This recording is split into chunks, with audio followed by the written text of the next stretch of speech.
Okay, I'm going to go ahead and start part two. Again, I am Joshua Desmond doing this from El Paso, Texas, approximately 10:35 in the morning on May 31st, year 2011. And the previous section was trying to just get people orientated on the reason why I write articles and and and come and do these video essays and post them on the internet. We are, as a society, we are decaying. We are getting worse. We're not getting better. Parents are not teaching their children good life lessons, and because of that, the the violence, the aggression, the animosity, the anger um, among people, among strangers, is getting worse. So we're not creating a better society.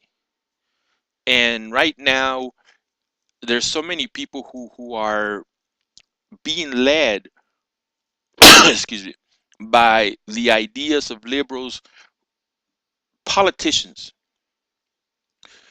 liberal politicians who are trying to tell people that the problem is corporate America, Wall Street businesses, and they're the ones that are subjugating um, individuals and making them, victims of life. And that's just not true. Um, you need successful people to build a society. And like I said before, successful people know how to meet the challenges of life. Okay? You need, and I'm going to write this down here, you need the skills of being able to think and plan. Say, now, what is it that you're thinking about, though? I was having this conversation with somebody.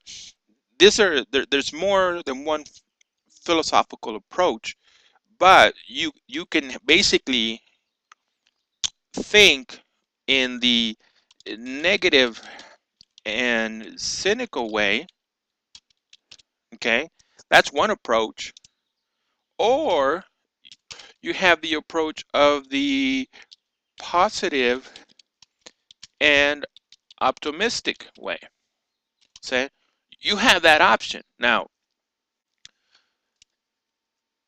people who are able to meet the challenges of life, regardless of what the challenge is, are individuals who are positive and optimistic. Individuals who spend their time complaining and criticizing are people who are negative and cynical. I believe that the average individual can see how a negative and cynical way can be destructive to an individual's personal spirit and personal accomplishments and personal achievements. Going to go back up here, and to me, the negative and cynical way is nothing more than a bad attitude. Okay, try to learn to spell. Uh-huh. Sure, why not? That's the way you spell. Okay, it's nothing more than a bad attitude. And of course, following that train of thought, the positive and optimistic way, and I'll include that in a little while, is a good attitude. You know, and that's what we're trying to help people focus on. You as an individual are a resource to yourself. You can look at websites and gain information. You can read newspapers and gain information. You can watch television programs and gain information. You can think, sit down and think and meditate on an issue and try to come to the positive and optimistic conclusion. So you will develop a good attitude and you will be able to meet the challenges of life. Say, let me write this down here. Successful people are able to meet the challenges of life. All right, that's a whole bunch of misspelled words there. Sure. And you know what I want. You know what I want to write here, you stinking writing program. Okay, so successful people are able to meet the challenges of life, regardless of the challenge. So we bring this into the political spectrum, and we ask ourselves, what should a person do when they dropped out of high school? Um, have been fighting with every employer they have had, and are walking around with the attitude that everybody's a jerk and companies are just out to screw you. If you ask me that, I would have to tell you that person has to change his or her attitude. Now, when you bring it into public policy on a national level, there's a reason why people are unemployed that goes beyond economics and beyond the economic crisis of 2008. There are people who want to be unemployed. There are people who choose welfare over getting a college degree. And there's a lot of discussion of whether a college degree is actually something that is valuable. When I was thinking about this myself, because my Bachelor of Science studying psychology didn't do anything to me except make me an old bitter person.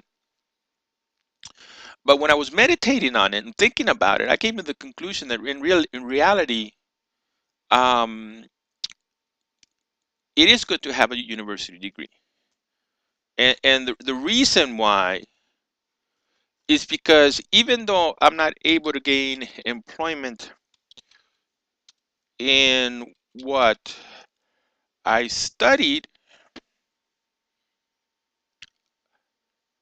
let me see here, I'm able to use the skills that I learned by getting a university education to write, Sam. And I'm not a great writer. I'm not. I'm just showing you an example of one of my articles. So, and I've taken, you know, taken it upon myself to meditate on the serious issues of life and to write about them. And I'm running out of time, so obviously I'm going to have to go into a series 3. That's okay, because this is important. We're at a point in time where we're literally having to not identify the problems of our neighbor because we believe that our neighbor is the problem. We're having to identify the problem in ourselves and ask ourselves, how are we being obstacles to our own personal success?